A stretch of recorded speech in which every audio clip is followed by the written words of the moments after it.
We'll start with the prayers. Om Sahana Bhavatu Sahano Bhunaktu Sah Viryam Karavavahai Tejasvinavaditamastu ma Vidvishavahai. Om Shanti Shanti Shanti.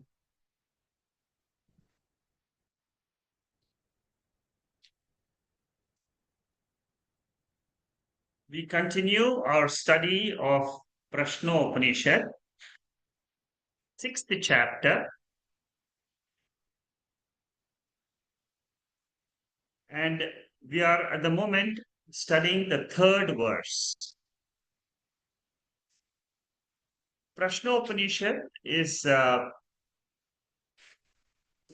very important Upanishad, and in every Upanishad, Shankaracharya, in one area, or one section, or one verse, he takes a very, very elaborate commentary.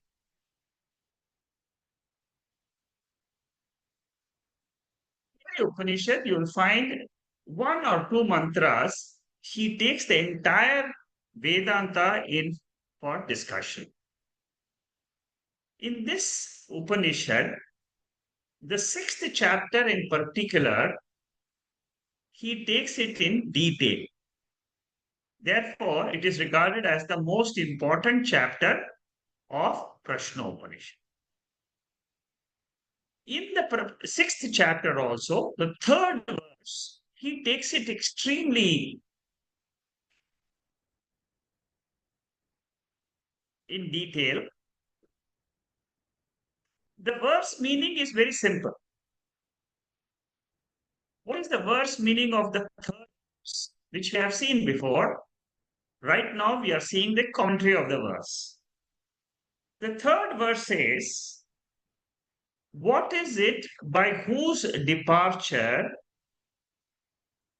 I shall depart, and by whose stay I shall stay? Here, the question is directed towards is from the Jiva. Jiva, who is identified with the body and mind, is asking the question. The student is asking the question, is there anything in this body by which when it leaves, then I also leave? I means what? I, the resident Jiva, also leaves. Almost all Upanishads will answer this question.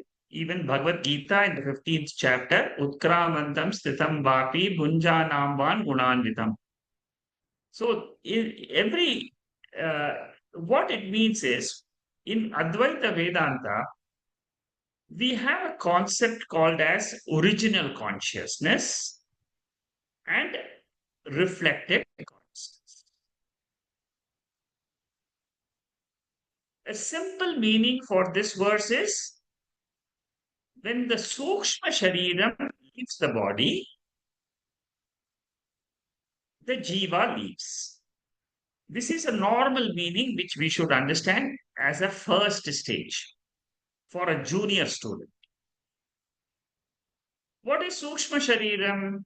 Pancha Indriyas, Jnana Indriyas, Pancha Karma Indriyas, then 4 Antakarana and Pancha Pranas. So totally 19 subtle organs are there, which are the instruments by which we operate in this body. This is the first level answer.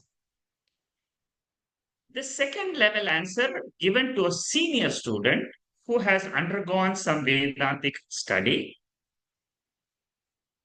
is, we say there is a Parama Vastu. You can call it God, you can call it Chaitanyam, you may call it whatever you may, but there is something in this universe. Now, that something, let us call it original consciousness. That original consciousness, when it is reflected in the body or mind, that reflection is called as Shiva. That reflection is always with the Sukshma Shariram. Sukshma Shariram is always with the Stula Shariram.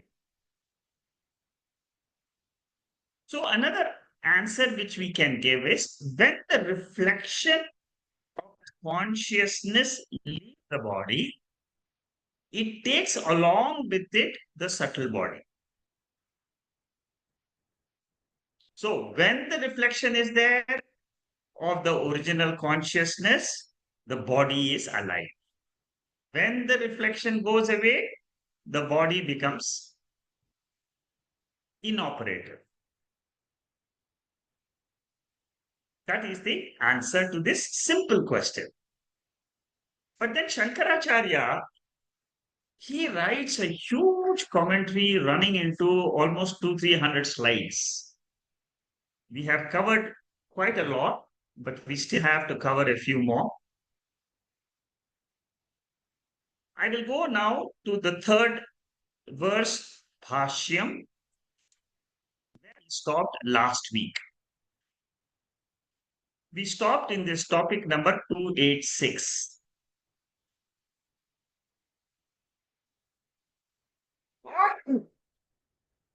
Here, there is a debate between Sankhya philosophy and Vedanta and Advaita Vedanta. Up to topic number 285, there was a lot of debate about the Jiva who is residing in this body. So, Sankhya does not have any arguments now. What does Shankaracharya do? After defending Advaitam, he now goes into offensive argument with Sankhya. First of all, Sankhya makes an offensive argument. What is the Sankhya's offensive argument against the Advaitin? Sankhya says, you Advaitin are saying my Sankhya philosophy is redundant because Purushaha is abhokta.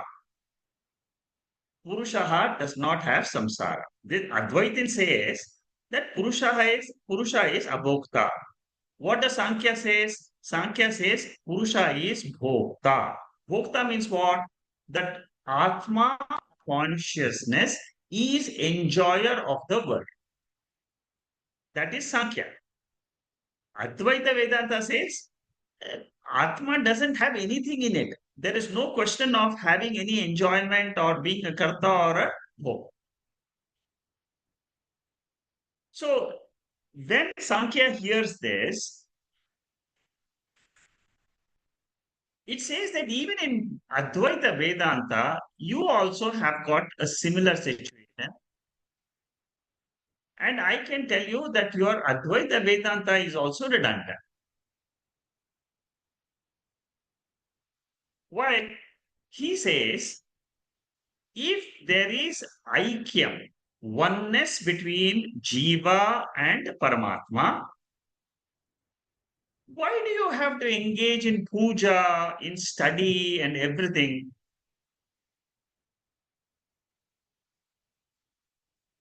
In Advaitam, Brahman alone exists. There is no question of Shastram also. If there is no Shastra, why are you studying this Shastra? See uh, how Sankhya corners Advaitam. To which Shankaracharya gives a reply. He asked the question to Sankhya. He says, when does this Shastra become redundant in Advaita Vedanta? Is it before the study or is it after the study? Before the study, you are a jiva. Therefore, you need Shastra. But after study, you realize that that there is only Brahman. At that time, you don't need Shastra. At the time of study, you require Shastra because you are ignorant. At the time of ignorance about Jiva's real nature, Shastra is useful. At the time of knowledge about Jiva's real nature, Atma, Shastra becomes redundant. This even Upanishad itself declares it. In Upanishad, fourth chapter, third section, अत्र पिता अपिता भवति माता अमाता भवति लोका अलोका भवति देवा अदेवा. So the father becomes not a father when you think that Advaita Atma is the truth.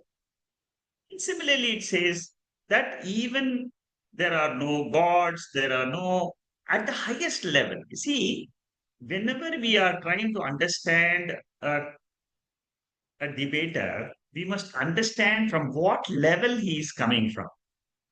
If he is coming from Vyavaharika level, all his debates will be very, very sound. So we have to take that person who is in the Vyavaharika world and say we are not talking of the Vyavaharika world. We are talking about Paramarthika Satyam. At the level of Paramarthika Satyam, there is only Brahman. There is only one Eka. There is no student, there is no author, there is no Shastra at the highest level. Okay, so that is topic number 286. Next is topic number 287.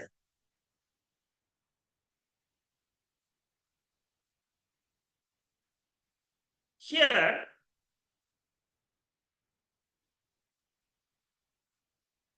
the Sankhya people, they accept. Yes, yes, yes. After accepting Advaitam, you can drop Shastra.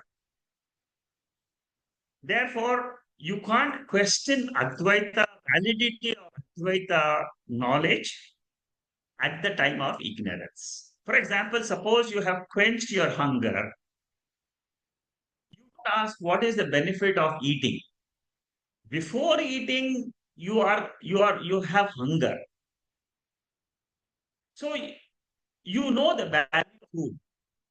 By eating, you quench your hunger. So now, after eating, you will not ask the question, what is the benefit of food? Similarly, is the case with Advaita Pramana. Before study of the Upanishads, there is benefit for it. Because the knowledge which Advaita Vedanta gives is, again and again, you must remember, there is one Satya Vastu alone. One Satya means there is one reality. From that reality alone, the world, the Jiva and Ishvara is projected. Until the end is accomplished, the means are relevant. Suppose you're traveling till you are reaching, suppose you're traveling from, say, Singapore to America. Till you reach, your aeroplane ticket is valid. After you have reached your destination, you can throw it. So similarly, till you reach your own self-knowledge, that time Shastra is useful. Then what does the guru do? Guru does to the shishya. He says, okay, now you are free to go in the Gurukulam. There is a process by which once a shishya gets the knowledge, the guru drops it. He says, now you're free. You can do whatever you want.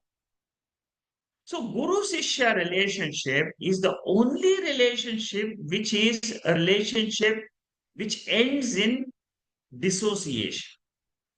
Whereas all other worldly relationships are always available. You always cling to your house, cling to your family, cling to your possessions, and so on.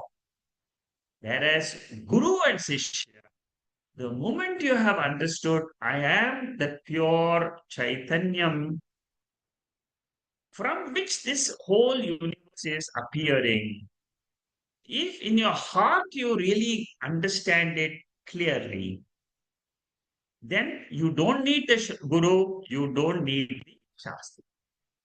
Normally, we say that a jiva is dependent on world when he starts the study.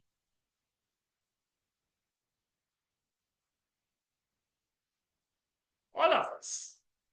We are dependent on the family, we are dependent on the money, we are dependent on so many things in life. Then we come to know that there is some God who takes care of us.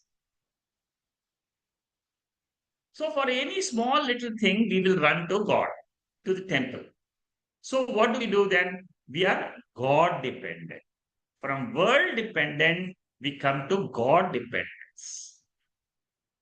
After the study of Upanishads, through the Bhashyam, the Jiva realizes very clearly that there is one self, and that self is in this body. Very clearly, the Jiva is able to discriminate the Satya Vastu and Mithya Vastu. Then what happens to the seeker? The seeker only depends on the self for his security. So, from world dependence to God dependence, from God dependence to self dependence. But the self must be understood clearly. So, in Dvaitam, the Anak Upanishad says in the second chapter, wherever there is duality, there will be something which you will be interacting with. Either there is a smell, either there is you hear something, you speak something, you're running, you're doing something. All this is where in Dvaita, Dvaita means it is Mithya. Dvaita means our Jagrata Avastha, primarily our Jagrata Avastha and Swapna Avastha. Advaita means what? It is our Sushupti Avastha. So whenever there is Dvaitam, there will be duality. There is time, space, actions. But in Advaitam, say for example, in sleep state, you don't have any organs which are active, your mind is not active. So in Bharatanak Upanishad, there's a very beautiful question which comes in. Tat kena kam manvita, kena kam vijaniyat, tat kam shunyat, tat kena kam vadate, kam jigre, kam pashe. In Advaitam, the sense organs are not there. They are not functioning. They are in unmanifest condition. So making the Shastra redundant is the ultimate goal of Veda, but it is the ultimate goal. But initially, what happens? We study the Shastra and we gain the self knowledge. The next few slides are revision portion. Just to give you a background, we are talking about Shodashakala Purushaha. There is a consciousness principle in the presence of which the entire creation, including Kala, including space, time, everything is born. That Purusha is called as Srishti Karta. Srishti Karta means he is regarded as the creator of this universe. Purusha has got three meanings in this particular Upanishad. Shankaracharya gives three meanings to Purusha. Atma. There is Nirguna Atma or Nirguna Brahman. There is Saguna Atma or Saguna Jiva. These two we know. There is Nirguna Brahman, which is pure consciousness. Saguna Jiva and Saguna Ishvara is Maya. Maya means what? It is the power. It is the same Brahman, Nirguna Brahman, which is appearing as the Jiva, Jagat and Ishvara with the help of a Shakti. Suppose you say Aham Brahma Asmi. You should always include the Maya Shakti along with this Brahman. Neither the Jiva is creator of the world, neither Brahman is the creator of the world. But who is the creator? There is a third element which is Ishvara. Ishvara alone is the Srishti, Sthiti, and Laya Karta. Now, Sankhya philosophy does not have an Ishvara in their philosophy. For them, that Purusha, the consciousness principle, is Jiva. Jiva cannot be a Karta in Sankhya philosophy. It is only a Bhokta. Purusha is a Karta, Saguna Ishvara is not there in the Sankhya. There is Saguna Jiva, but it is a Bhokta. In both these cases, the Purusha is a Bhokta. Ishvara as well as Jiva. The Purusha is a Bhokta. Now, Shankaracharya gives Advaita philosophy. What is Advaita philosophy?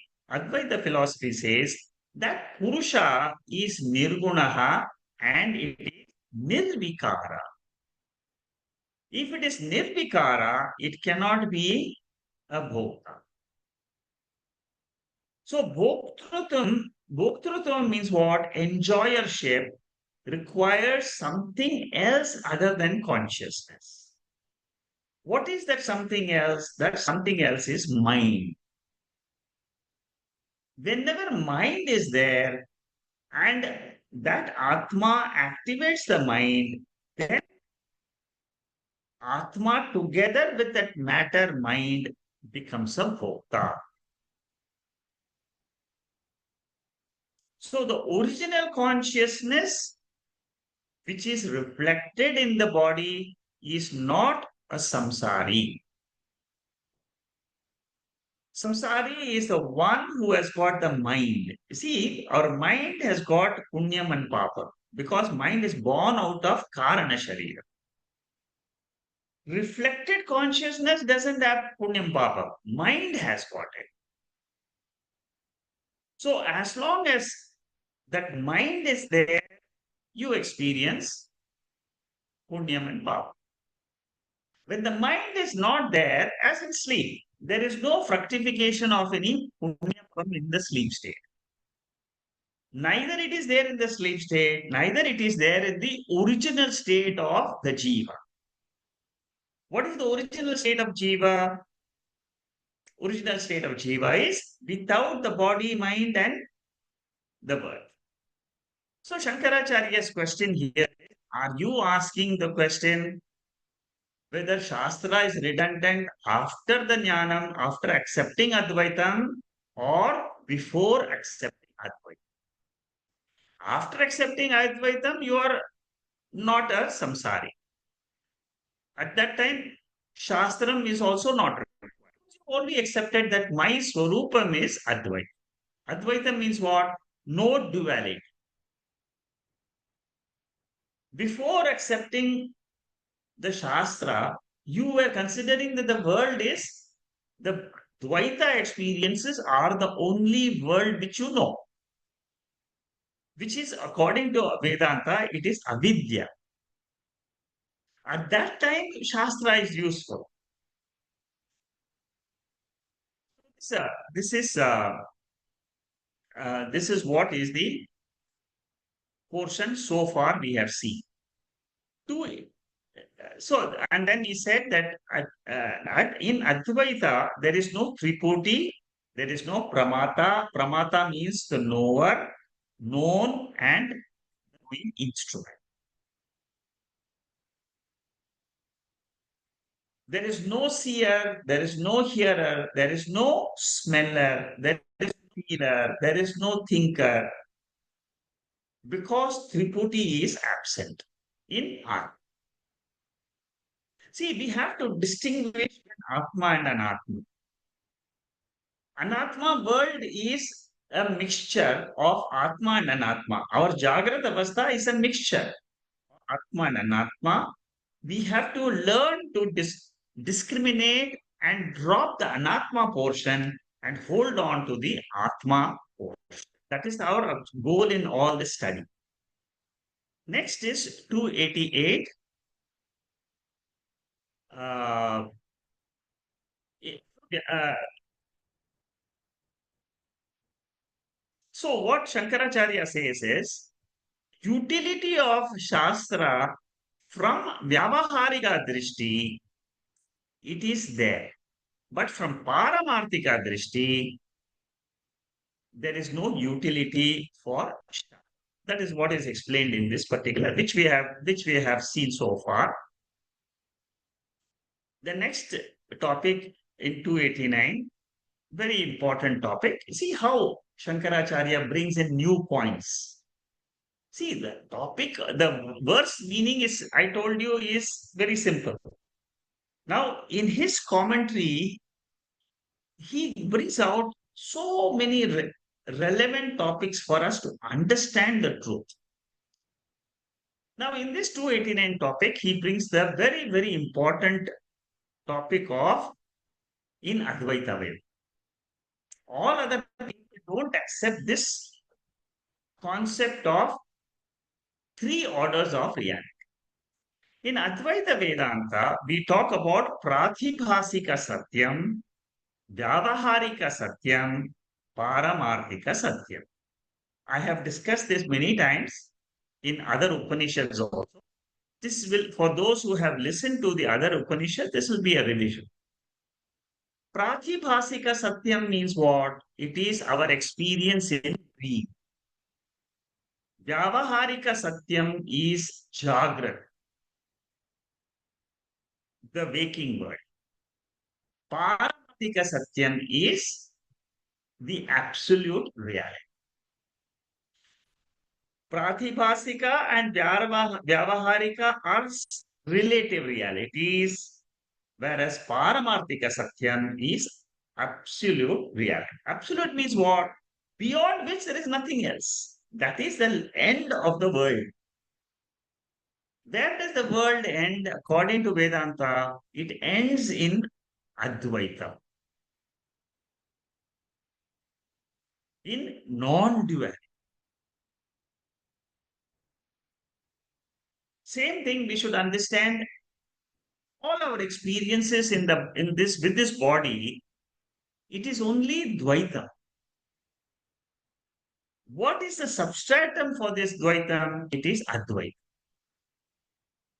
Visishta Advaitam, Dvaitam, that means all the Sankhya, Yoga, all of them are Dvaita philosophers.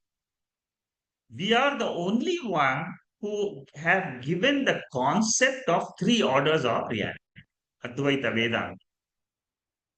But Shankaracharya says here, these three concepts of three realities based on Vedic teaching. It is not my concept, it is based on Veda itself. Now, Mithya and Vyavaharika Satyam, they are not words which are used in the Upanishads. You will never find Vyavaharika Satyam in the Upanishads at all. That is coined by Shankaracharya.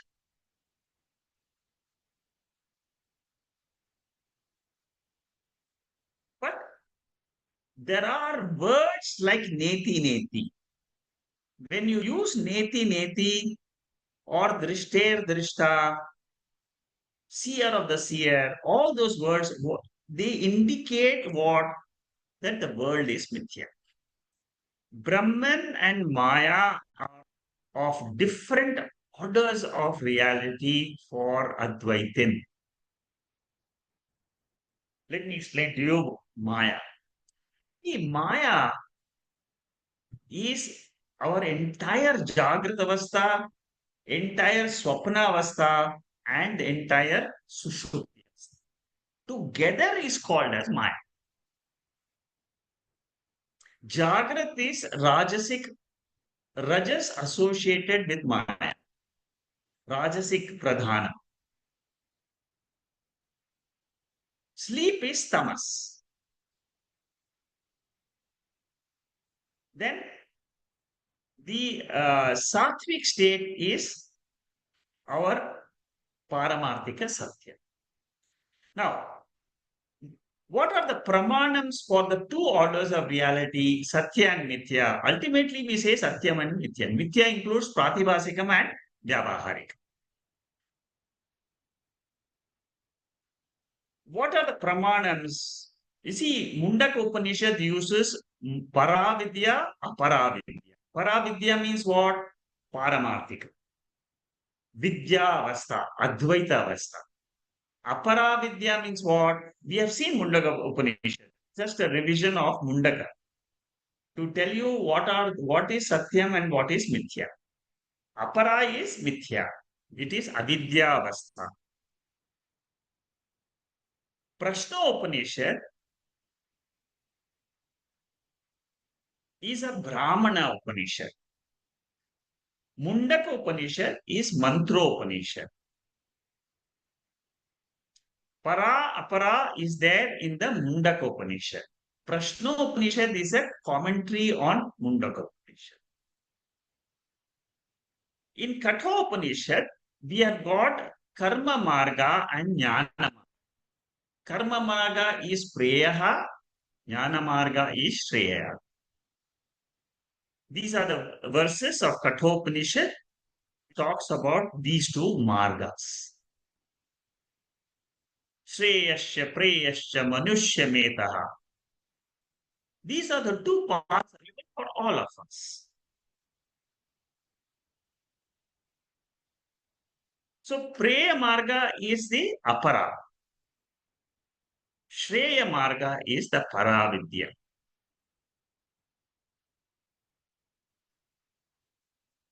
Jnana Yoga deals with Advaita. Karma Yoga deals with Dvaita. So, as long as you're doing karma, you will still be in.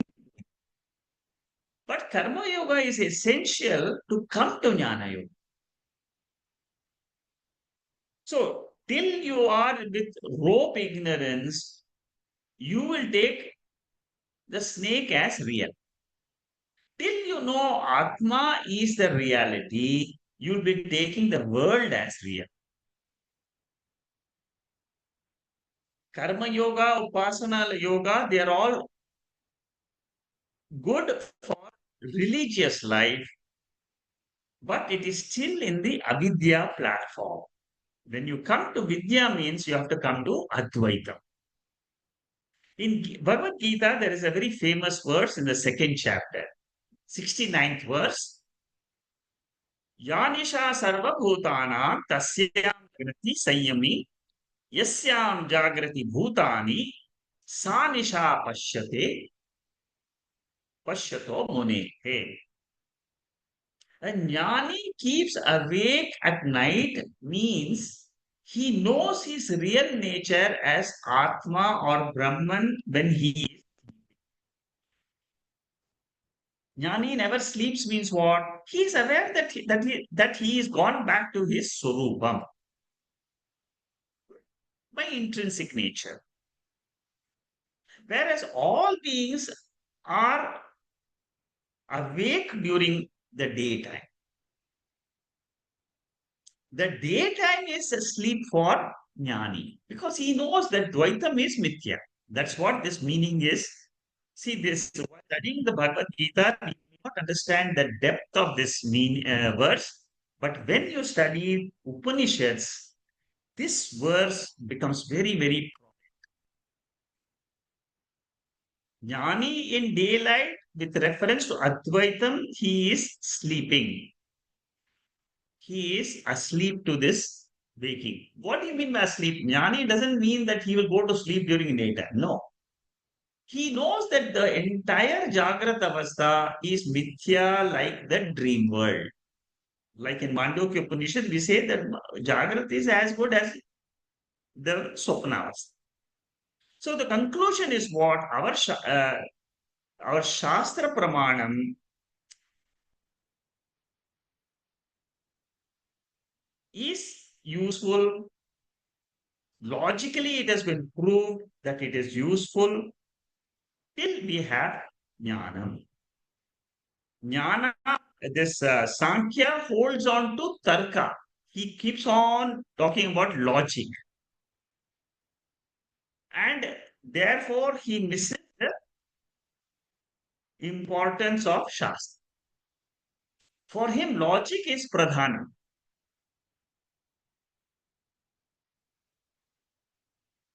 In Bhagavad Gita also, Arjuna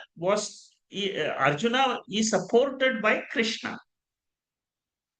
Shankaracharya says, I am supported by Veda Pramana. I am fearless. Arjuna was fearless because he had Krishna on his side. Shankaracharya says, I have got Veda with me. So for us, when we are studying Vedanta, we must remember Veda for us is the number one pramanam for pramanam means what? Source knowledge for our knowledge about the truth of the world. Veda. Veda means Upanishads. So that is topic number 289. 290, right? And here in this, Sankhya gives doshas. Doshas means defects in Advaita. That is the topic this in this paragraph. What are the doshas which Sankhya says? These are all, you see, what happens is when we study this commentary like this, our knowledge of Atma, our Swarupam, the Jiva Swarupam, Jagat Swarupam becomes little bit more clearer. We are walking towards the truth by understanding these debates and these points of views.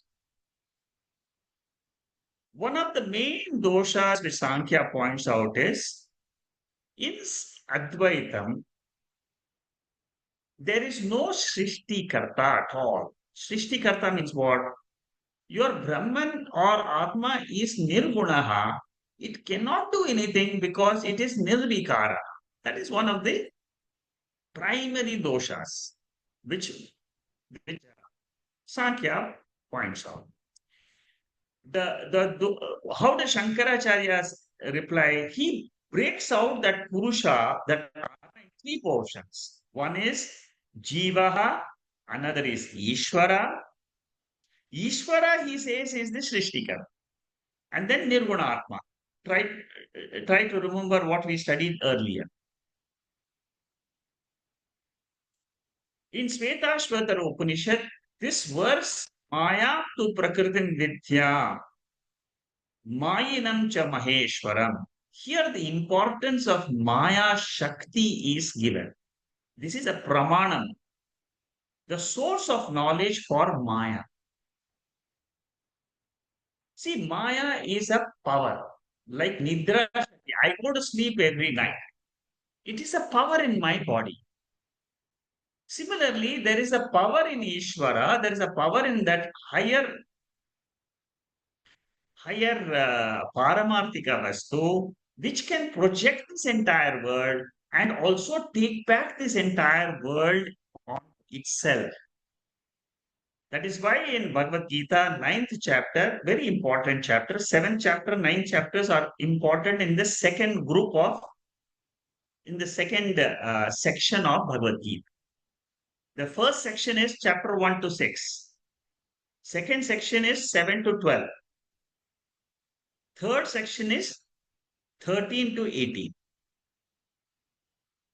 So in the second section, the two important chapters are 7 and 9, which talks about Ishvara's role in creation.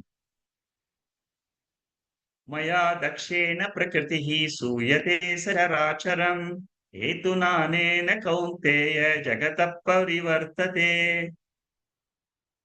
So Maya Shakti projects this entire waking state.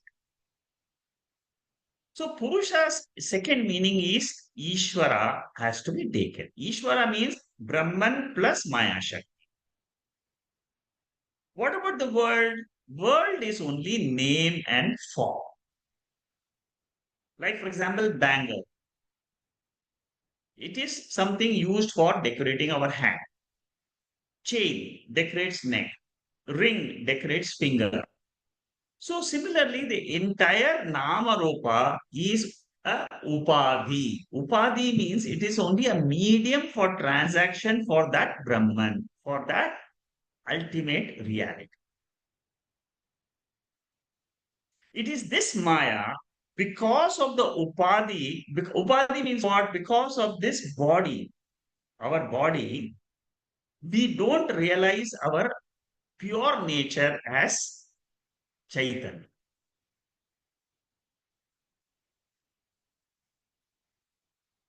As long as we are focused in the with our body, mind, as soon as you are focused with your body, what happens? You're focused on the world. The world becomes very, very important. In Mandukya Upanishad, there is a very nice verse which says that through the power of delusion, which is Maya Shakti, that Brahman, the Chaitanyam principle alone becomes this entire world. Mandukya, second chapter, 12th verse. So if I am part of that Maya Shakti, the first thing I should realize is I am a part of some Shakti in this universe, which is the Shakti of Ishvara. First of all, I drop my body mind identification as some power in the universe. Then what happens? Then I am not a karta, I don't have karanams, I'm not doing karma. Now, these are all the karikas, these are all the accessories for karma.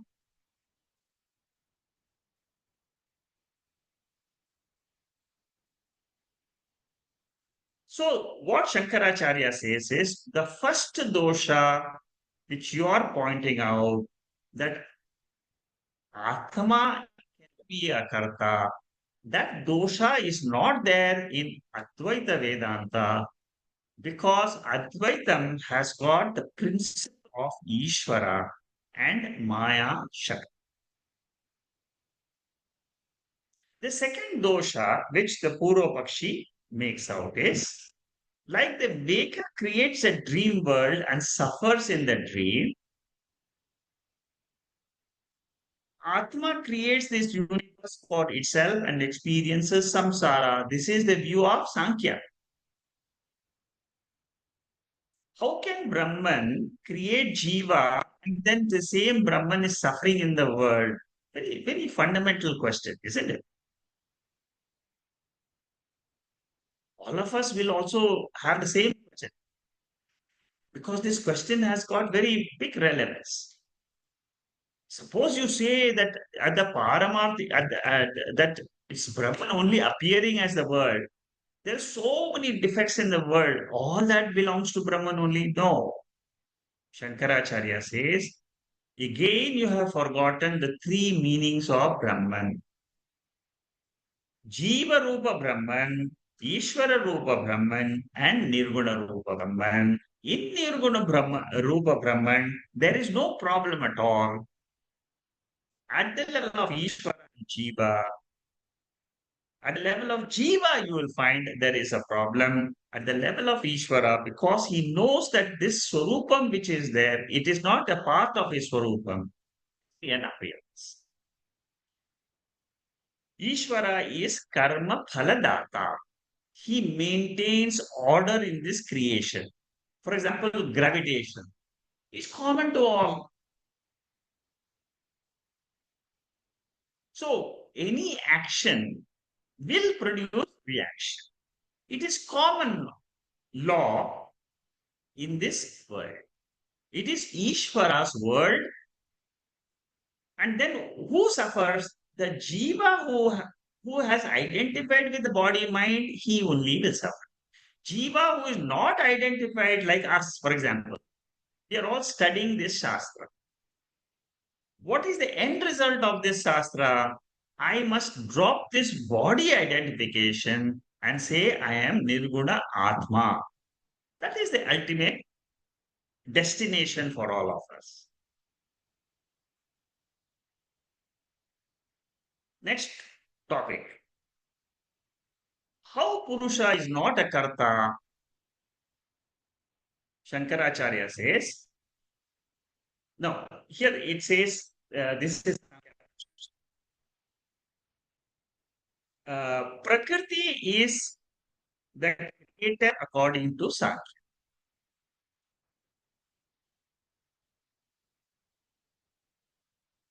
Prakriti creates for the Purusha. Prakriti is like a representative. Now, here, like for a king, an assistant is there. Whatever the assistant does, it is all with the instructions of the king only. Similarly, when you do a yaga, Yajamana gets the benefit of the yaga, not the priest.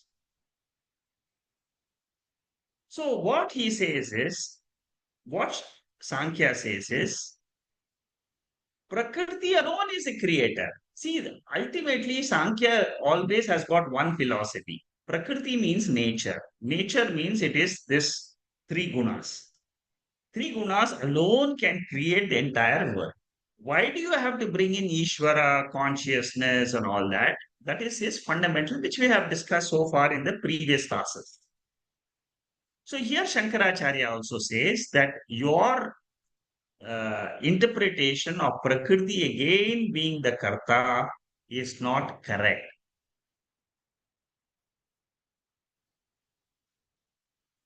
Sankhya says Purusha is a Karta, it cannot be Srishtikar. We have to take the secondary meaning Prakriti. Prakriti alone is the Srishtikar. And then he gives this example. This is the revision portion. Yeah. So here, what Shankaracharya says is you have to take the Mukhya Artha. When Mukhya Artha is not possible, you have to take the other secondary meaning. You in the 292 topic, he gives a reply to the Sankhya, who says, Shankaracharya says, the secondary meaning can be taken only if the primary meaning does not fit. Otherwise, primary meaning should be taken always. Purusha is Akarta. How primary meaning fits for the Srishti? Shankaracharya says, it is only the Ishvara with Maya Shakti will give the proper meaning of Srishti Karma.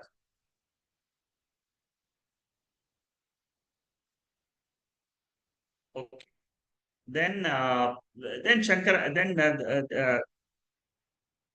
Sankhya then talks about, is it a random creation or is it as per the jiva's karma? Shankaracharya says it is not random creation. There is an order in this creation. The order is as per the karta, so is the bhokta. So karma phalam is very, very important. Desha, kala, these are all important uh, aspects of creation, and they are all with reference to the jiva's karma phala.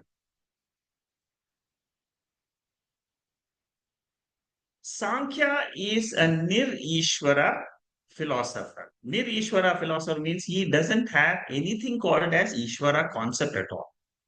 He has only a Brahman concept and which he calls it as Purusha, and he's got Prakriti as the other concept. Yoga philosopher takes the entire Sankhya philosophy and also as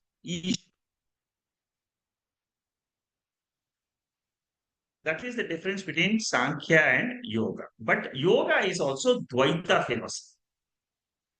Dvaita means what? There is an Ishvara, there is a creation, there is a world, there is, and the problem is, Shankaracharya says in all your methods, there is no moksha possible. In Dvaitam, there is no moksha.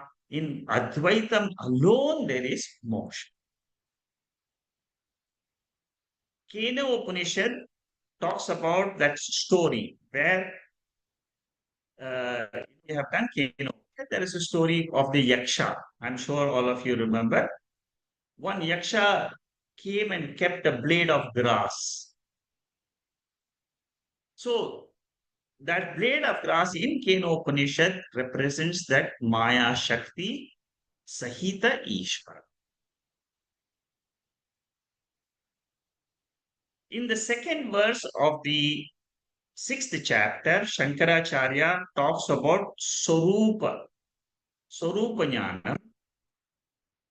And in the third verse, he talks about Ishvara's Siddhi. Now, with this, we complete the sixth volume of the Upanishad. Now, we go to the seventh volume. For those of you who are following up the different volumes of notes, now we are entering the seventh volume, which is supposed to be the last volume. Here, verse number 4 to 8, the 8 verses are there in the sixth chapter. So the balance 4 verses are being taken up in the seventh volume, which we are starting now. This is uh, a continuation of the verse. Okay. Shankaracharya gives the meaning of, he gives the reference of Mundaka Upanishad here. Om Brahma Devana Prathama Sambhavova. Here he gives this Mundaka Upanishad because he wants to give the pramanam for Ishvara, the creator. In Mundaka Upanishad, very beautifully creation is derived. It says there is an Ishvara, which is Antaryami Ishvara of Mandukya Upanishad, and then that Ishvara creates Hiranyagarbha. Hiranyagarbha is the Samashti Sukshma Sharir. Hiranyagarbha is the firstborn. And that Hiranyagarbha has the job of creating the entire Stula universe of 14 laws. Now, so with this, now we have finished the third verse. We are now entering the fourth verse. Fourth verse onwards, it gives the details of Shodasha Kala Purushaha. Okay, let's listen to the verse first from Vijaya. स प्राणमसृजत स प्राणमसृजत प्राणात् श्रद्धां खं वायुर्ज्योतिरापः खं वायुर्ज्योतिरापः पृथिवीन्द्रियं मनः पृथिवीन्द्रियं मनः अन्नमन्नाद्वीर्यं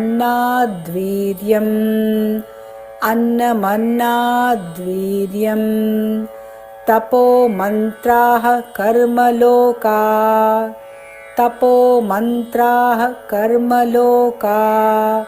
लोकेषु च नाम च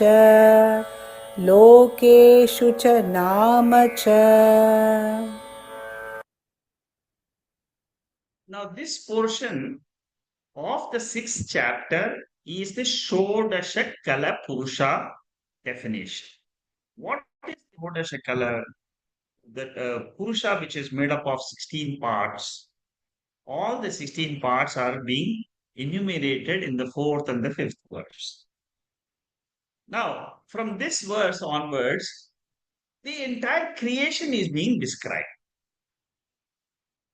Now, normally, when creation is described in Taittiriya Upanishad, we have a very clear-cut creation. From Atma came space. From space came air. Air to fire. Fire to water. Water to earth. And then the entire creation comes. In Chandogya Upanishad, so 5 elements were used in Taittiriya Upanishad. In Chandogya Upanishad, it is 3 elements instead of 5 elements. Now here there is no specific order.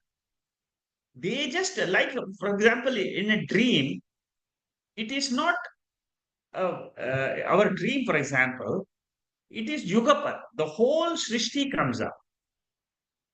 So here, when we take this description of creation, we should understand it is a simultaneous projection of all these 16 factors.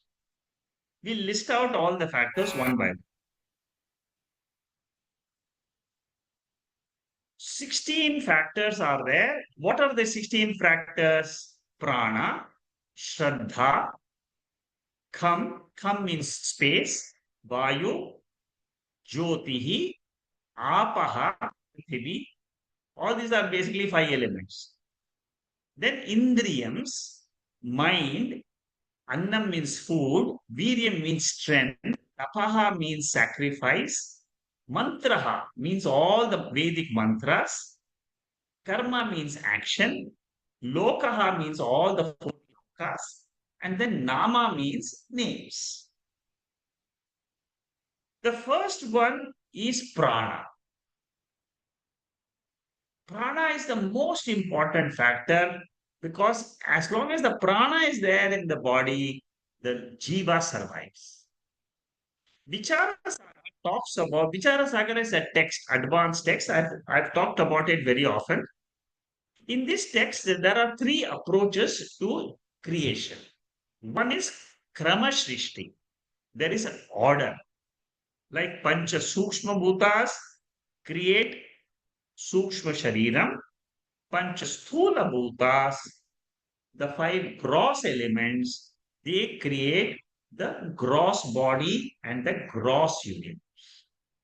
That is normal Srishti, Krama Srishti. There is a order. Akrama Srishti means at once the whole creation comes.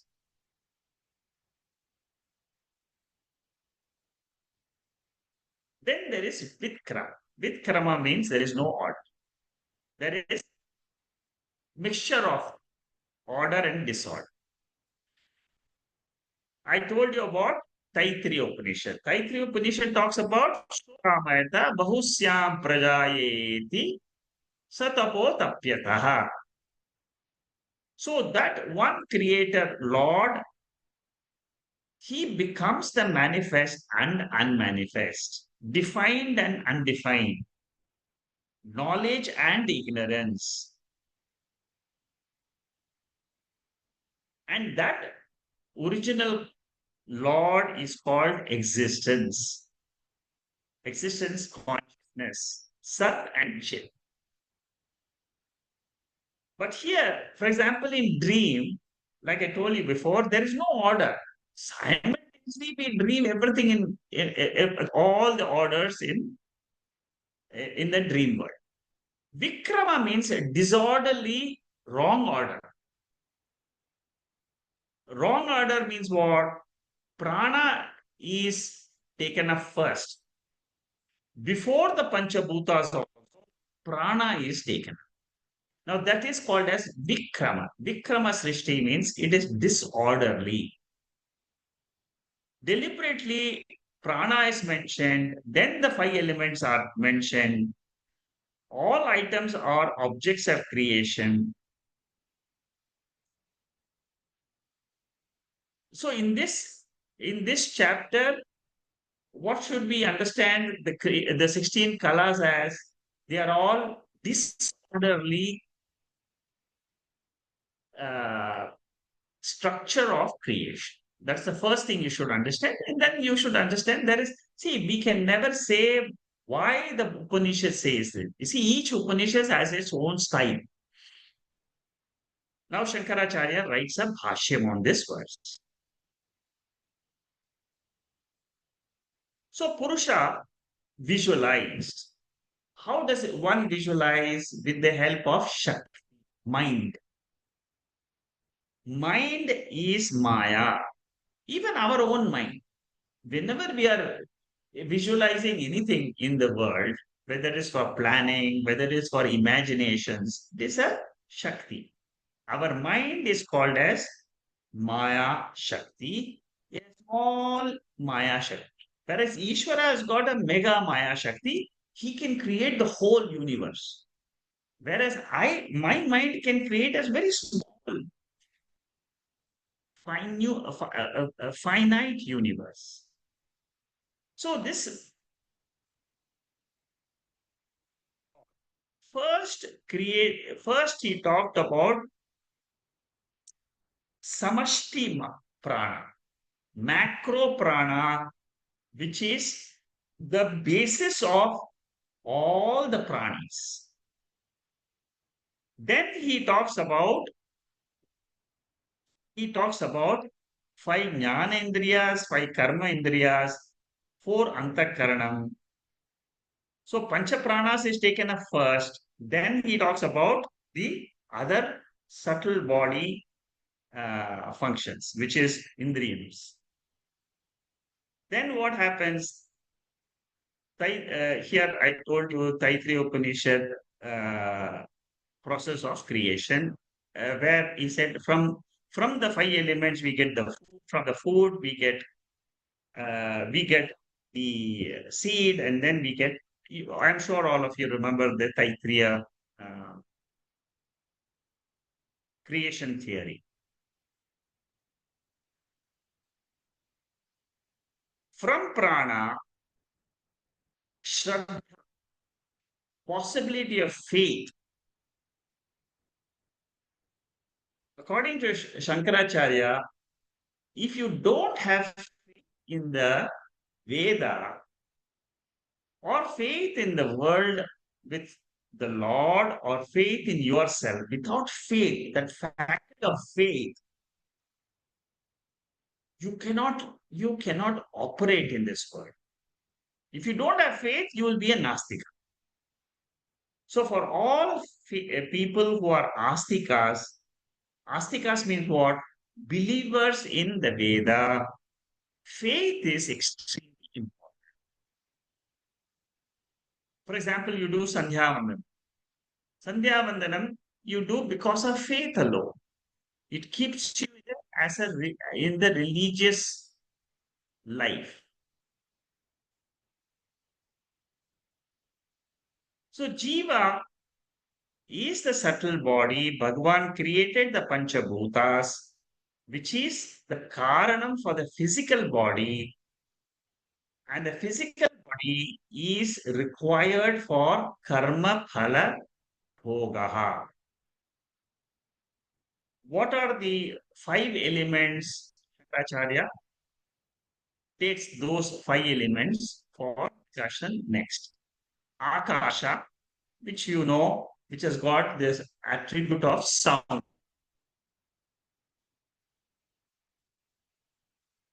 Unmanifest sound of Akasha comes into manifestation. Vayu. Vayu uh, has got two gunas. See, slowly we have to understand the the each element. Whenever you discuss element, remember as you go from subtle element to the gross element, the attributes keep on increasing. The gunas keep on increasing. For example, in Akasha, there is one guna. Vayu, there is two gunas. In Jalam, there is three gunas.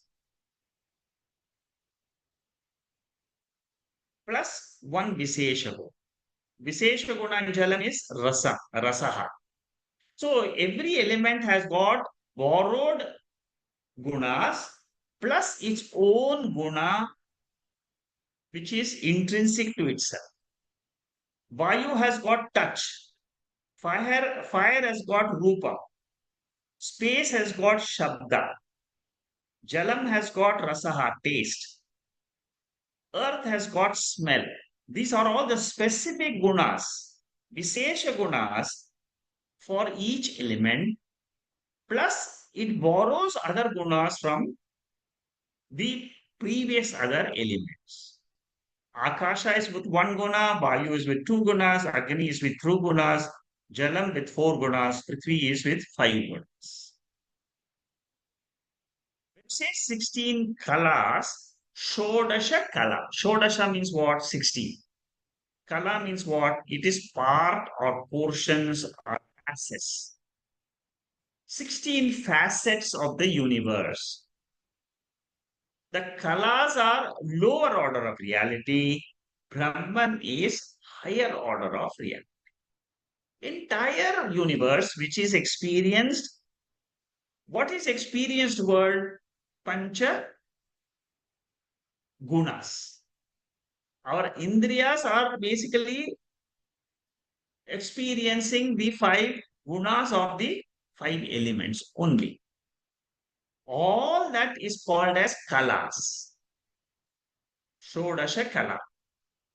Whereas the Brahman, which is the owner, which is the substratum for all the 16 kalas, is called as Purushaha. We have seen prana, then we have seen shraddha, then we have seen all the five elements. So far, that is up to topic number 297. Then we go to 298, where Shankaracharya talks about two groups of sense organs. One is Jnana Indriyas, other is Karma Indriyas. Then Antakaranam is Manaha, Buddhi, Chitta, Ahankar. What is the difference between mind and intellect? Mind means doubting faculty. Always I'm doubting. Shall I go for a class? No. Shall I? Yes, I will go for that. Shall I eat ice cream today? No, I don't want to eat ice cream. Should I go here to a dance program, or should I go for studying something? That is what is called as the mind. Suppose you decide, yes, this is what I want to do today. That is your faculty of thinking. The next in the list of creation is annam, food which is created. Why is food important? For the sustenance of all the body, whether it is Sukshma Shariram or Sthula Shariram, you need food. Chandogya Upanishad clearly says that the mind is nourished by food. Mind is nourished by prana, by mind is nourished by food, prana is nourished by water, and speech is nourished by fire.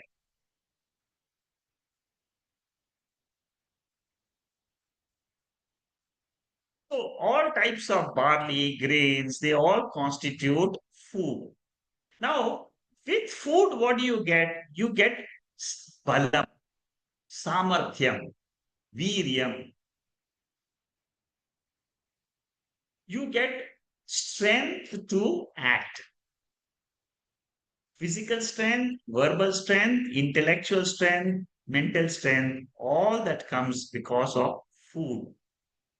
So the next creation is viryam. Okay, that is the number 7.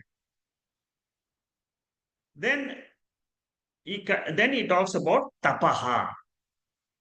Once food is available, pranis will have power to do karmas, which is what I said.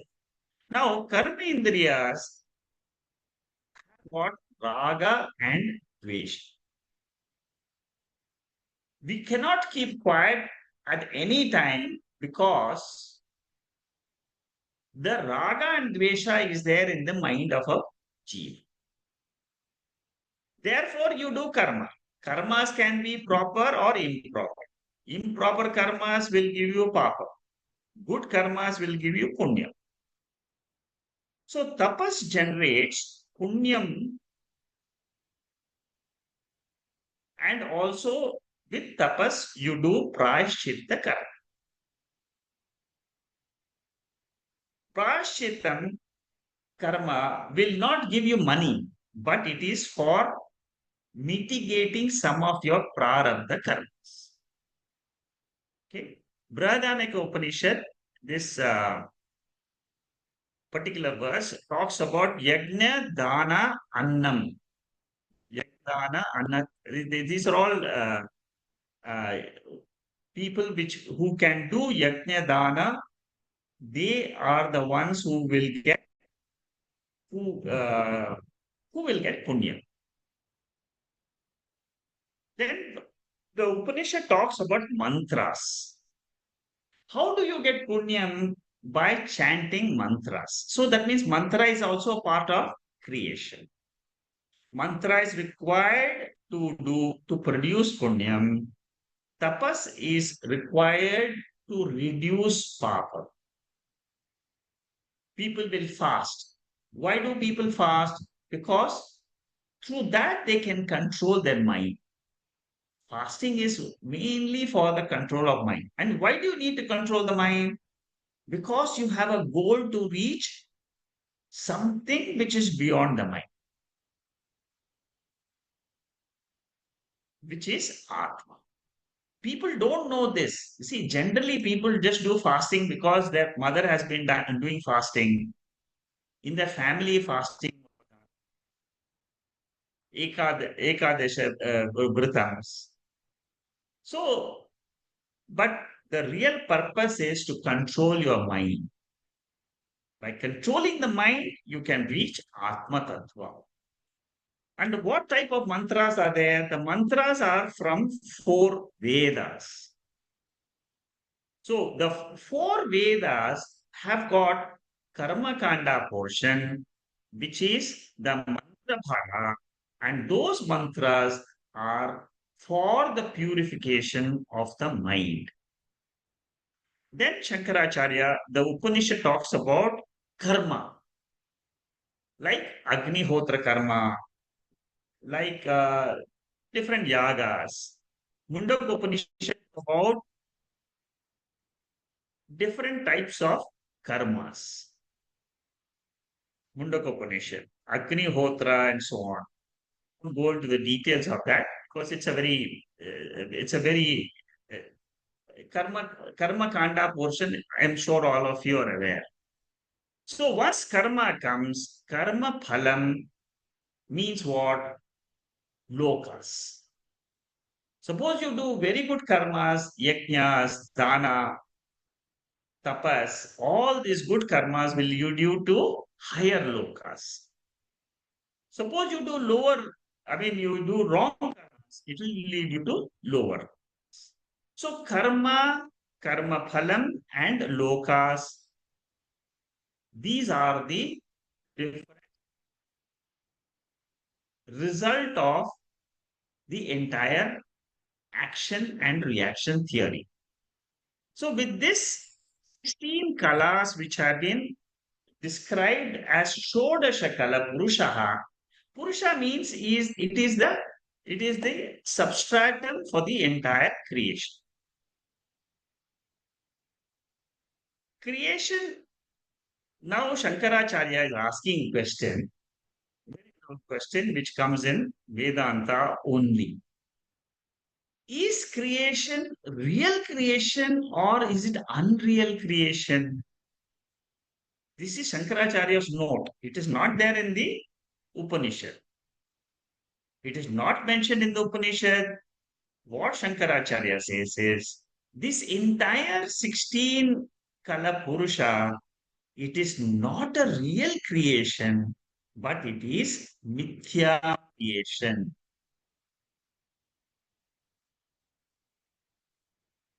This is a big discovery in Veda alone. Jiva, Ishvara, Jagat is beginningless, it is endless. Whatever is beginningless, whatever is endless, what happens? It is mithya. It is available for experience, but cannot exist independently. Unless there is chaitanyam, which is the Purusha principle, which is the Atma principle, till you have till that is there, you cannot have creation. Jivas are really not created by Ishvara. Jiva's body is created. Jiva is anadi. Anadi means what? It is beginningless. Why is Jiva anadi? Because Jiva is got Karana Sharira. Karana Sharira means anadi. It comes after Shishti. How did karma come for the Jiva? Because of avidya. How did ignorance come? Ignorance never comes, it is always there. So Jiva is Alpajnaha, Ishvara is Sarvajnaha. See, when we see the world, when we see our body, it is Jiva's body. When we see the entire universe, you should take it as it is Ishvara's body. And both this have got a root, and that root is Chaitanya. Avidya, kama, karma, punya, papam, this is a cycle for a jiva. Avidya means what? I don't know I am the Atma, therefore I identify with my body. Because of identification in the body, I have desires. Because I have desires, I do action. Because I do action, I have got good action gives me good results, bad action gives me bad results. And then again, what happens? Again, good actions give me good bodies, good lokas. Bad actions gives me bad lokas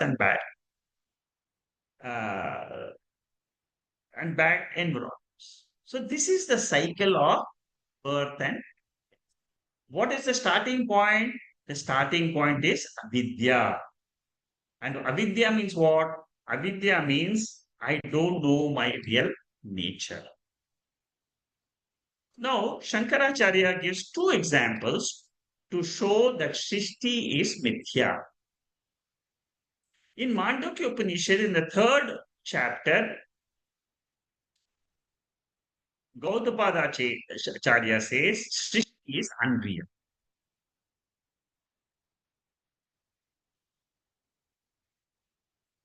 Srishti inquiry is important ultimately because we feel that the Srishti is real. What makes this creation real? It is our sense organs. Sense organs are dependent on the mind. Mind is dependent on Atma. Therefore, suppose I know Atma as the substratum, suppose I come to know the dreamer comes to know the waker, then the whole, dreamer will know dream word is mithya. Waker comes to know Turiya Atma.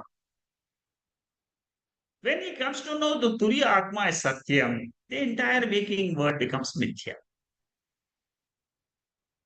Now, there is a discussion which happens. Can a real world come from consciousness? And what type of consciousness? Changeless consciousness. Can a real dream world come from the waker, changeless waker? If you can answer this question, then you can find the answer to this question also. Can, again ask the same question. Can a real dream world come from a changeless waker? Waker never changes after the dream. Waker remains a waker, and then he continues another dream world. Therefore, what Shankaracharya says is, if something is changeless, in between it is experienced as something else, that something else is mithya. If you can understand this between waking and dream, you can easily extend it to Turiyam Atma and the Jagrata Avastha. Swapna is created by the dreamer, but then the dreamer doesn't know the real state is the waker. Similarly, the waker doesn't know the real state is Turiya Atma. If he comes to know the real status as Turiya Atma, then the entire Jagrata Avastha is comes mithya. Okay. Now, how kalas merge into Purusha? That is the topic which will start next week. So we will start from topic 303 and slide number 1210. So topic 303 and slide number 1210 next week. See, we have completed a very major portion of the sixth chapter. Another 4 or 5 sessions, I think we will be able to finish the Prashnopanishad. Prashnopanishad is not a very easy Upanishad to take from one chapter to another chapter because 6 chapters are there. Each chapter is independently studied, can be studied. They are not connected one to the other. Whereas in Taittiriya Upanishad, in Kena Upanishad, Upanishad, for example, in Kathopanishad, there is a sequence, there is an order, there is a flow and all. Okay, so I'll stop here for the Prashna Upanishad and then oh, Purnamada Purnamidham Purnat Purnamudachade Purnasya Purnamadhaya Purnamevapasishyate Om Shanti Shanti. Shanti.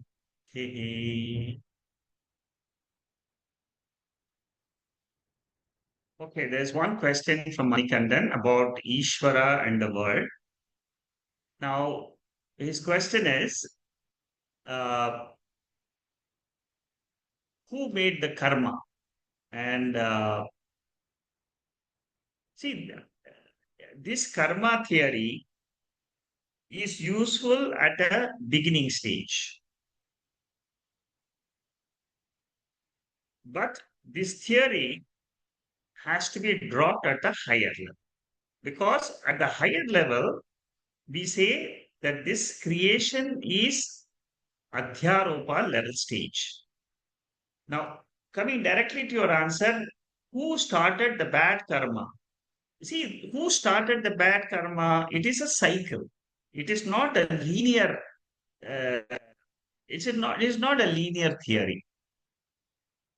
Linear theory means there was a first karma which produces a result, and then the second karma, third karma. Whereas what Veda says is it's a cycle. In a cycle, there is no beginning or end. This is the way Veda describes the law of karma. It is a continuous cycle in which appearances are coming and going continuously. It is non-stop. You see, a jiva is born, again he takes another body, again it goes through another cycle, again another cycle, another cycle. So karma is anadi. It is anadi means what? It is beginningless. But it can end by knowledge. By clear knowledge, one can come out of this cycle of karma.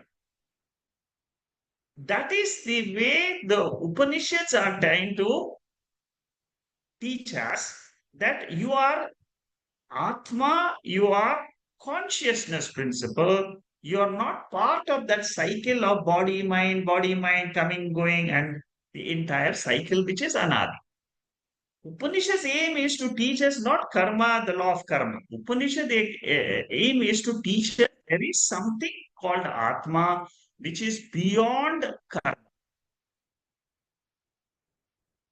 Karma is known to all of us. We are doing karma, we are doing actions, we are getting some result of action. This is known to all the jivas.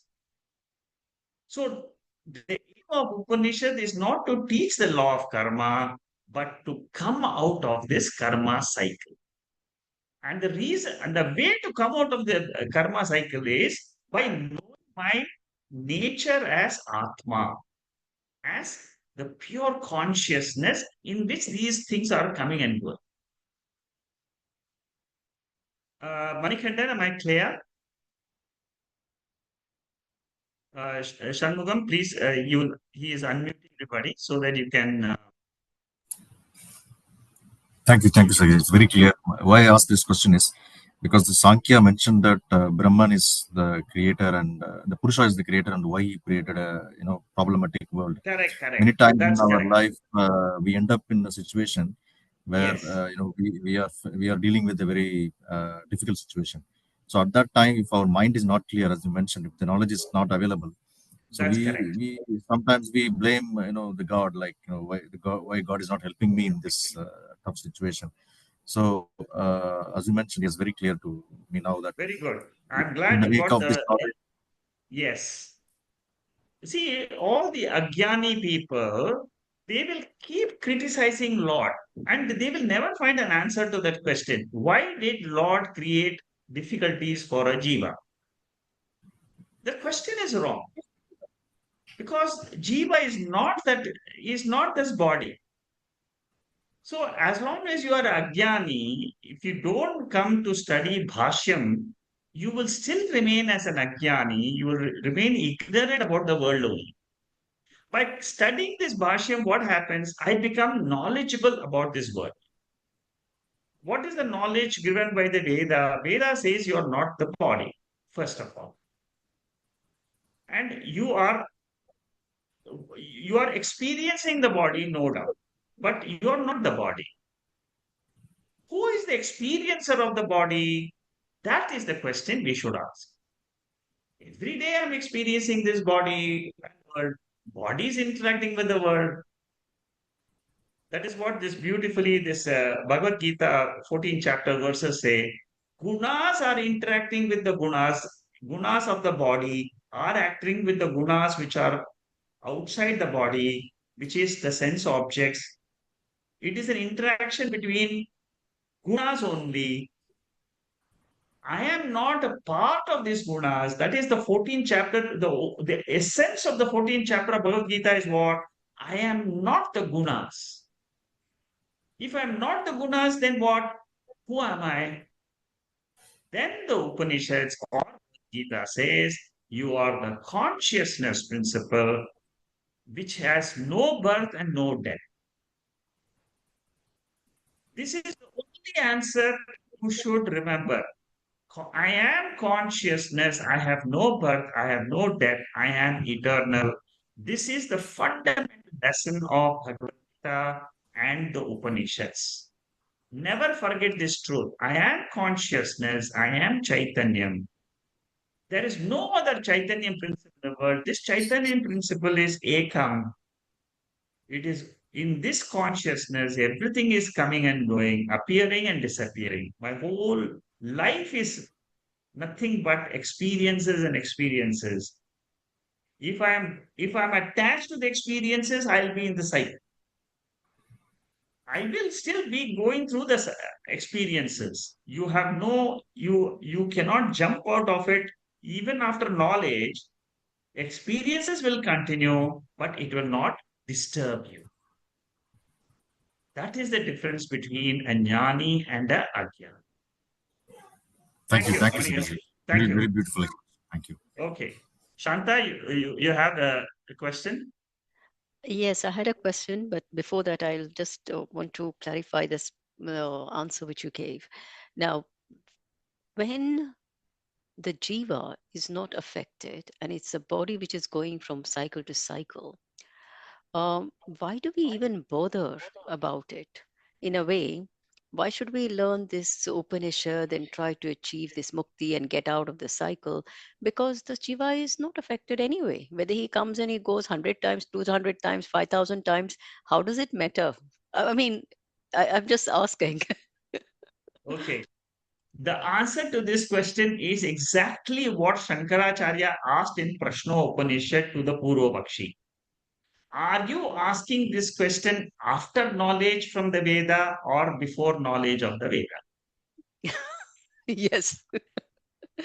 Right. Okay. I After get the your answer knowledge now. of Veda, you are asking this question. Why? So Mm. the study of Veda is important. You drop this question. I will not ask this question for myself. That's all. Okay. That's very beautifully answered. So my question for today is we have heard it a few times that yajna, danam, and tapas are, even Bhagwan Krishna says in Bhagavad Gita. Bhagavad Gita about this. Um, is it only to rise to a higher lokas? Because tapas, when you do, you're controlling the mind. So Correct. is it not in a way bringing you to the sattvic point and then probably to Upanishad? Is Yes. tapas path Yes. to See, all Upanishad? these three things are only stepping stones. Hmm. Bhagavad Gita is very clear that yajna dana tapas you should never drop in your life because you have to continue this till you are out of this Cycle. cycle. They are stepping stones to come to Atma Jnanam.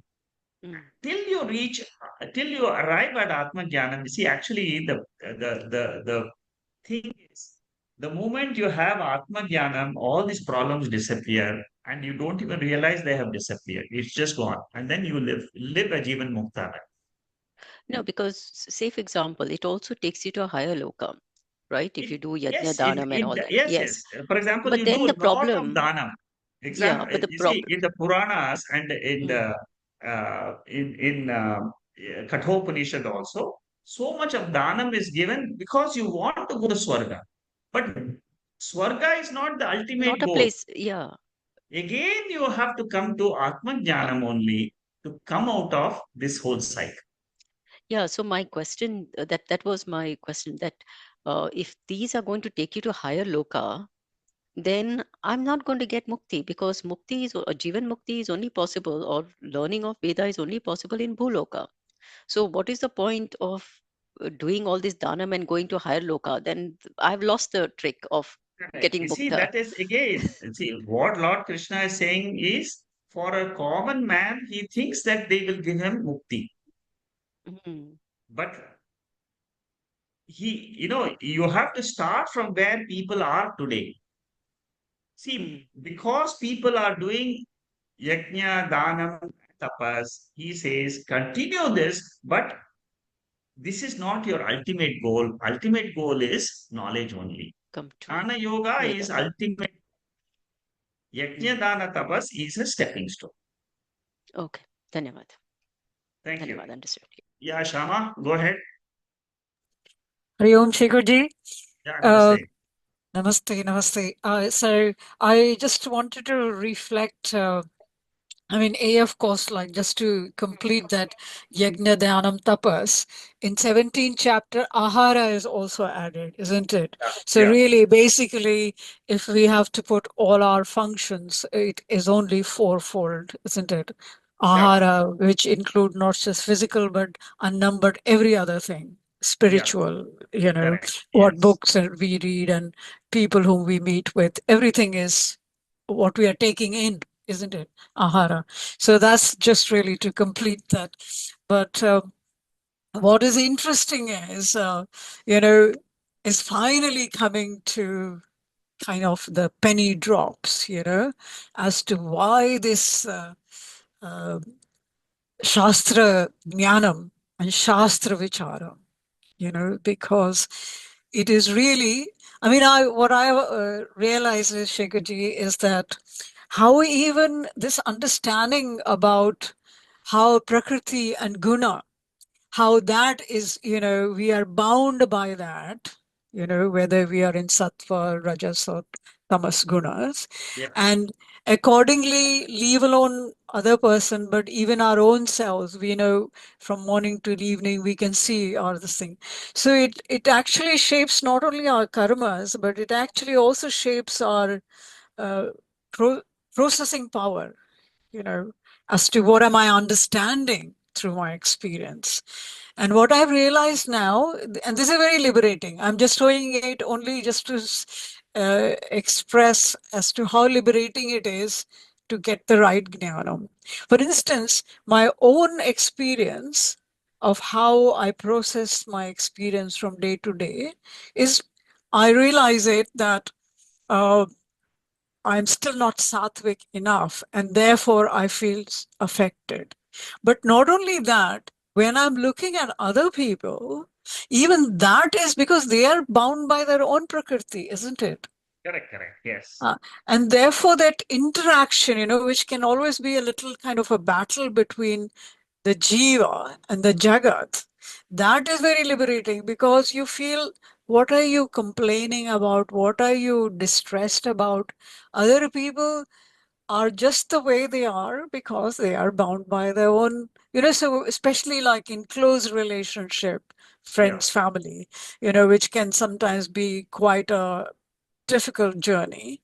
But if I understand, not only I am bound, but so are other people bound. So correct. why would you have a battle with them or a battle with whatever?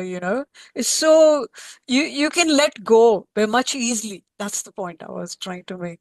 It's so Yeah, much letting go. I'm not holding on to any grudges or from the past or for the present.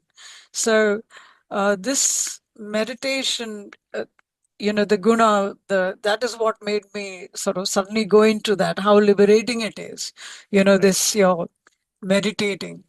And in terms of the first question with Manikandan was raised, as to why we should be trapped by the karmas. And I feel the greatest thing which any one of us can achieve in our Manushya Janma is just being, it's only a human being who is given the opportunity, the intelligence to go through experience, to make an analysis, and accordingly. And of course, here, thanks to the Shastra, which really, I'm absolutely convinced there is no other knowledge, because people like my madness, I feel now this gives the answer, this gives the answer. No, nothing gives the answer except Shastras, our Shastras. So I'm so grateful that over a period of time, you've managed to finally get the horse to drink the water. Thank you, Shama. Thank you. Thank you. Thank you. Very well put. See, it shows that you have so beautifully understood the 14th chapter of Bhagavad Gita about the gunas. It's Wonderful.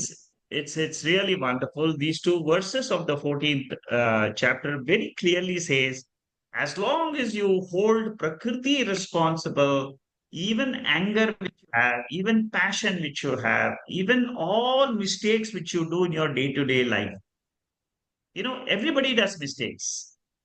And also Only, our decision making faculty as yeah, to who do I, just everyday affair, who do I meet, what book do I read, what movies do I see, all the small little things that also starts the choice making, because which quite often I find it very difficult, because I am so distracted with a lot of information, a lot of knowledge. So even these little things, so wonderful that you can finally have the capacity. But how? Only through the Shastra Jnanam. only through jnanam, only through Mm. jnanam, and that only Atma jnanam. You see, Mm. one of the best things that happens to you, to all of us, is that there is some knowledge which I don't have, which Shastra has, which Shastra knows, and it wants to give me that knowledge. The more I drink the Shastra, the more benefit I get. The more I Mm. listen to the Shastra, the more my questions in my own mind they drop off. You You see, described earlier fasting. So I just wanted to understand actually as to what the mechanism might be, fasting. yeah, fasting Uh, is basically it's a control of the sense organs. For example, you stop eating, or you stop drinking, or you reduce the eating. What is it? Is first of all, it's control at the physical level. mhm. That control at the physical level helps you to control at the mental level. Okay, makes sense. Yeah. Mm. And that control at the mental level makes the mind sattvic. Mhm. When you make the mind sattvic, what happens is your urge to have Atma Jnana will grow in leaps and bounds. Makes sense. How regular would you say, would you, it's Once a month. at least what Once a month. That's enough. is it? Or Yeah, I was once a month. wondering whether it's once a week. This is another very peculiar thing, sometimes in an intensity, when you try to do too much, you Yeah, don't really proceed this because it backfires, you haven't that's cleared right. your That's right. samskaras. So Yeah. you can't suddenly, reach the top of the mountain. So slowly. So I was just wondering whether Ekadashi, because there must be some kind of a prompt, you know. Yes. So whether, rather than It is just all saying, very, very personal, It is your own personal decision. I have to do this, Ultimately, you feel, yes, I must do a little bit of fasting. Maybe you start at a very, very easy this is level. what Don't this is what I'm don't take thinking. Okay, yes. starting easy level will be what? Like, Easy level is just to fast only one time. I mean, you skip your lunch or skip your dinner one, you know. okay. Okay. You start like that. Okay. Or say, I will eat only fruits. I will drink, I will have only fruits during the whole day. Uh-huh. Morning food, fruits, afternoon fruits, evening also fruits. Okay. Yeah. Perfect. Yeah. You see, Even it, even e- e- Even the Gautama Buddha, once it is written that they don't torture the body by way of fasting too much for Correct. getting the knowledge. That was I have read in a book. Yes. Yeah, actually, that's how he found the middle path. Yeah, Because he exactly. realized to torturing, he didn't reach anywhere. Yeah. Anywhere. Thank you. Yeah. Thank you. Thank you, But Tama. yeah, I've got one question on that.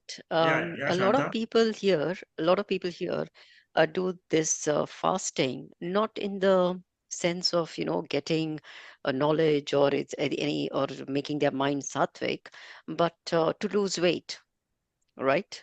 That is a So different matter altogether.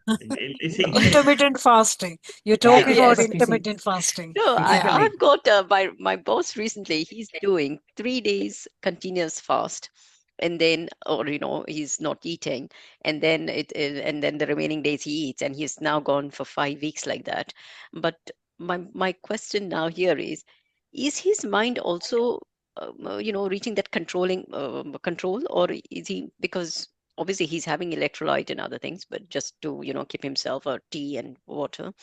But my thing is, if fasting helps you to quieten your mind and control your mind, why this fast to reduce weight doesn't do the same thing? Because it should, right? In reality. Shanta, I think you should ask him, find out.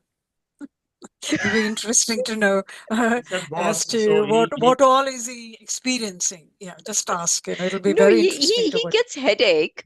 He said the first few. I asked him actually. He said the first time he did, the second time he did, he was having severe headache, and he was not feeling any. But now he just feels tired. He's just managed to cope with it.